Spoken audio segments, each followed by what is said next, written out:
बढ़ती भीड़ और गर्मी की वजह से ये बड़ा फैसला कल बागेश्वर दरबार में, क्योंकि 10 लाख से ज्यादा भीड़ पहुंचने का दावा किया गया था और उसके बाद अब ये बड़ा फैसला लिया गया है कि आज दरबार लगेगा लेकिन पर्चियां नहीं कटेगी, क्योंकि भीड़ लगातार बढ़ रही थी और बाबा की तरफ से ये अपील भी की गई है कि सब अपने घर पर ही कथा का आनंद लें, दरबार में ना पहुंचे। इस तरीके की अपील बाबा की तरफ से की गई है और साथ ही लोगों से कहा गया है कि अगर हो सके तो अपने घर पर ही टीवी के जरिए आप कथा का लुत्फ उठा सकते हैं।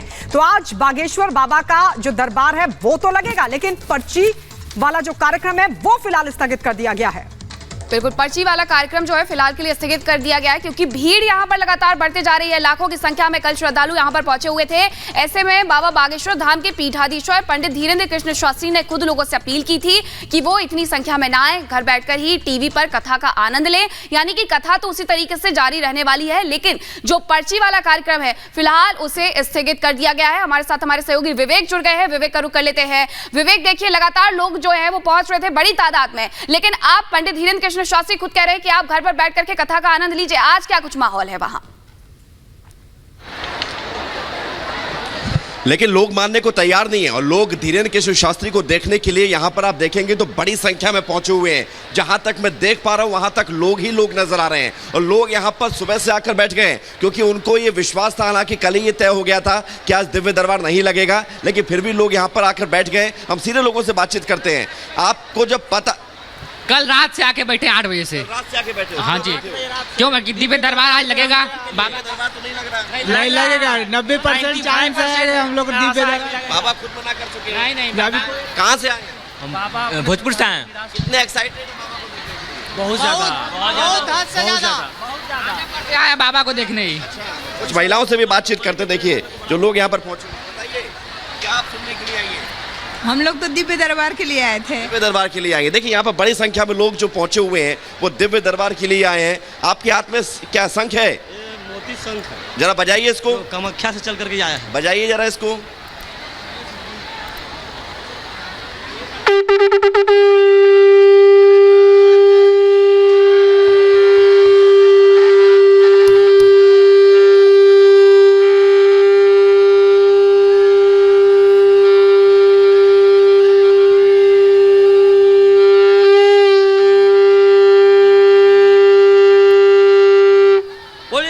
धाम की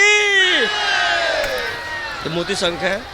तो बाबा आज यहाँ पर आएंगे, दिव्य दरबार तो नहीं लग रहा है? दिव्य दरबार नहीं लगा, भीड़ के कारण जो है ये कार्यक्रम को स्थगित रखे, लेकिन कथा चलेगी। कथा चलेगी। और देखिए लोगों से बातचीत करते हैं, क्या कहेंगे?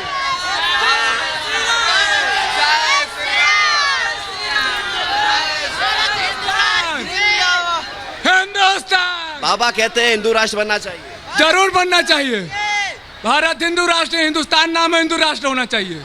और आज जो है बाबा दिव्य दरबार लगा रहे हैं। नहीं, कैंसिल हो गया, बाबा कैंसिल हो गया।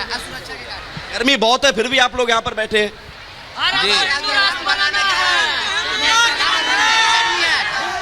ये राम भक्ति की गर्मी है, अच्छा, हिंदुओं की गर्मी है, हिंदुओं के संगठन की गर्मी है। मौसम की गर्मी नहीं है,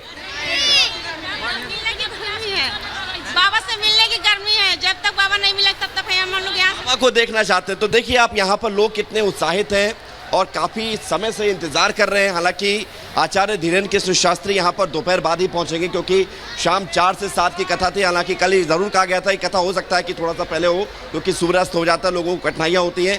लेकिन दिव्य दरबार नहीं लगेगा। लोगों के बीच वही उत्साह हमें कल से नजर आ रहा है। जी बिल्कुल। तो विवेक शुक्ला हमारे सहयोगी वहां पर लगातार बने हुए हैं, जो बता रहे हैं कि दरबार जरूर लगेगा लेकिन पर्ची का जो कार्यक्रम है वो फिलहाल स्थगित कर दिया गया है। देखिए बड़ी संख्या में हम आपको दिखा रहे हैं। हालांकि बार बार बागेश्वर बाबा की तरफ से अपील की गई, अपने घरों में बैठकर आप कथा का आनंद लीजिए टीवी के जरिए, लेकिन बावजूद इसके लोग मान नहीं रहे हैं। विवेक लगातार हमारे साथ बने हुए हैं, उनके पास हम चलेंगे, लेकिन आपको ये तस्वीरें हम लगातार दिखा रहे हैं। सलोनी, बार बार अपील के बावजूद भी बड़ी संख्या में जो बाबा के भक्त हैं वो बाबा को सुनने के लिए, देखने के लिए वहां पर पहुंचे। हालांकि दोपहर बाद ही बाबा पहुंचेंगे, इस तरह की संभावना। बिल्कुल, 4 बजे से हनुमान कथा का यहाँ पर आयोजन होगा, लेकिन उससे पहले ही लोगों की भीड़ पहुंच गई है। और इस बीच बड़ी खबर आपको बता दें, नीतीश तेजस्वी को कथा का न्योता मिल गया है। कथा के संयोजक ने ये जानकारी दी है। सीएम और डिप्टी सीएम को न्योता दिया गया है, हनुमान कथा का न्योता दे दिया गया है। हालांकि तेज प्रताप यादव को लेकर अभी कोई क्लैरिटी नहीं मिली कि उनको दिया जाएगा या नहीं न्योता, क्योंकि वो सबसे ज्यादा पहले ही उत्साहित नजर आ रहे थे मीनाक्षी पहुंचने से पहले ही।